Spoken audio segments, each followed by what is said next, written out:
Hi, welcome to Curious Bricks. Today we're going to talk about Twilio, ticker symbol TWLO, Q3 2020 earnings report. Twilio is part of the Russell 1000 index. The company's earnings call was hosted on October 26, 2020. Since this is our first time covering Twilio, we will start with a quick overview of what Twilio does and how they make money. Twilio is one of the leading cloud computing platform as a service companies. The company was founded in 2008 by Jeff Lawson, and it reported total revenue of $1.1 billion in fiscal year 2019. The company has been growing quite aggressively in recent years. It made two high-profile acquisitions. SendGrid was acquired for $2 billion in February 2019, and the company just announced it will acquire a Segment for $3.2 billion in October 2020. Twilio offers a variety of software services to improve customer communications on messaging, voice, email, video, and apps. Twilio's platform is structured into three groups.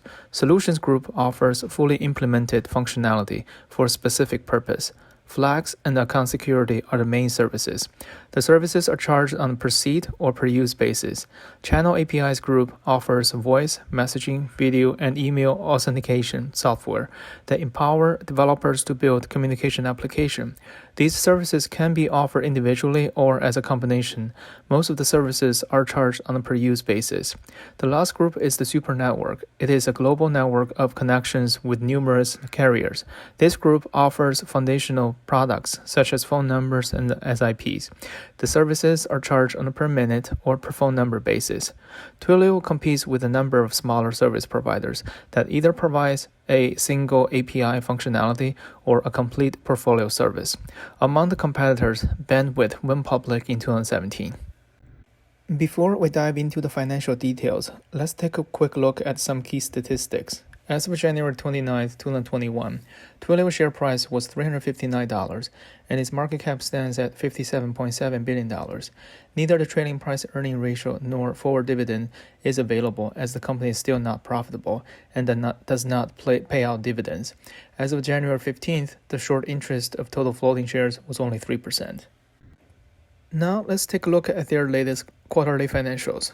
We will start with the income statement.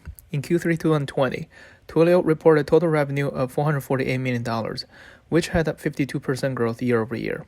Dollar-based net revenue expansion was 137%, the highest level since second half 2019. Although gross margin improved slightly, it was negatively impacted by Verizon A2P fees, as well as foreign exchange rate, notably on the appreciation of euros. In summary, Twilio reported total operating loss of $112 million. Now moving to the balance sheet.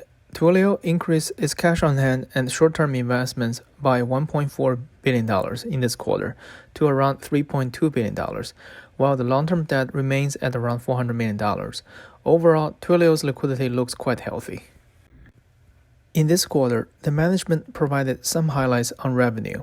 Top 10 active accounts and international revenue were reported at 14% and 27% of total revenue, respectively. Both metrics were slightly lower than the same quarter last year. The management announced the launch of Twilio Microvisor, which is a device connectivity platform for IoT market. The management also confirmed that the acquisition of Segment will be closed in Q4 2020. Lastly, on the guidance update, the management will only provide quarterly forward guidance in the future. Annual organic revenue growth is expected to be 30% for the next 4 years, which was communicated during the recent Investor Day conference. Q4 2020 revenue is expected in the range of $450 to $455 million, or 36 to 37% year-over-year growth, and the company expects an operating loss of $10 to $50 million. During the Q&A session, one analyst asked a direct question on the future competition against the large incumbent CRM companies. The management responded that Twilio offers complementary services to these big CRM providers and does not compete with them.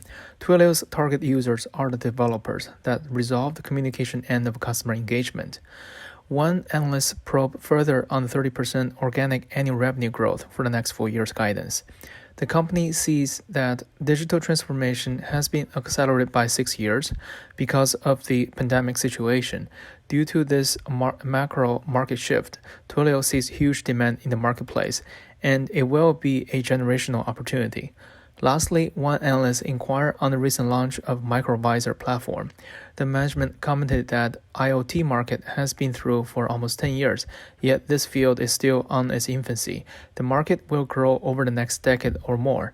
That said, microvisor is a small investment, and Twilio starts with the developer platform, which established broadest building blocks, and the developers will lead market change over time. Microvisor will be a long-term play. Now, let's take a look at Twilio's stock performance before and after the earnings call. Twilio reported revenue of $448 million, beat analyst expectation of $409.8 million, and its adjusted EPS of 4 cents profit also beat consensus of 3 cents loss. However, the market had a negative reaction on the following trading day. Lastly, here's the latest summary of analyst ratings of the company. As of December, there were 26 analysts covering Twilio. Most of the analysts gave the rating of buy and strong buy, with a handful giving hold. If you are interested in knowing more about this company, I recommend you conduct further analysis of the company's public filings. Thank you for watching this video. If you like this video, please subscribe to our channel.